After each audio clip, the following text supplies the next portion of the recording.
¿Qué es el don de lenguas? Lo primero que debemos saber es qué tipos de lenguas hay. Y la Biblia dice en 1 Corintios que hay lenguas humanas y angélicas. Y el don de lenguas es un don que el Espíritu Santo da al creyente. Y no es el bautismo del Espíritu Santo, como ya lo explicamos en una respuesta anterior. Algunos entienden esa lengua porque es básicamente una lengua humana, que el creyente no conocía, no aprendió, no estudió. Y esto lo confirma la Biblia en Hechos 2, cuando la gente escuchó el mensaje de Pedro, y las personas que estaban escuchando, los escucharon en su propia lengua a los galileos, y decían: ¿cómo pues les oímos hablar en nuestra lengua en la que hemos nacido? Partos, medas, elamitas y los que habitamos en Mesopotamia. O sea, era un lenguaje humano que era conocido.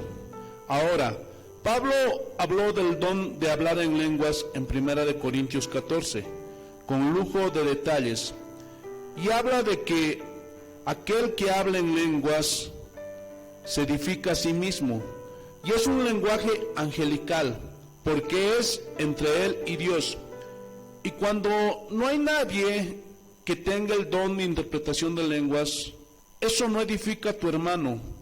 Y Pablo enseñó que la persona debía de callar, y la razón es porque no estaba edificando al hermano. De hecho, Pablo dice: ¿cómo tu hermano va a decir amén a una palabra que no está entendiendo?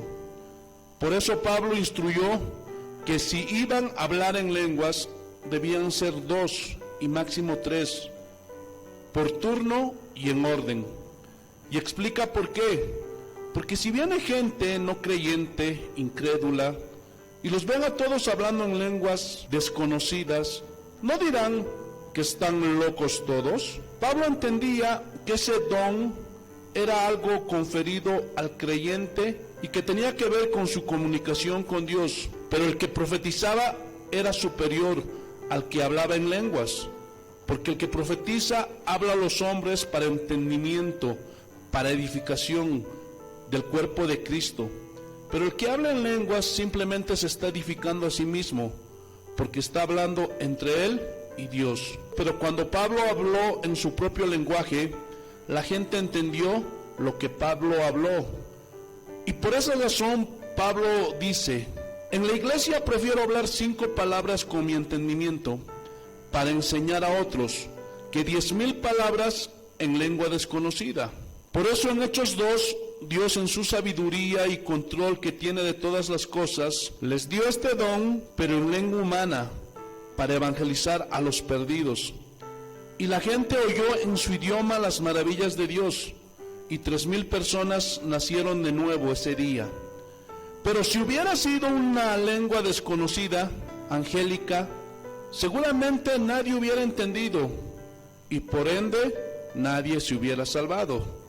Por eso en 1 Corintios 14 dice que ese lenguaje es entre el creyente y Dios, y no es para la edificación del otro, a menos que la persona tenga el don de interpretar las lenguas. Por lo tanto, las lenguas angélicas jamás serían usadas de manera evangelística para llegar a las personas. Por eso nosotros lo diferenciamos.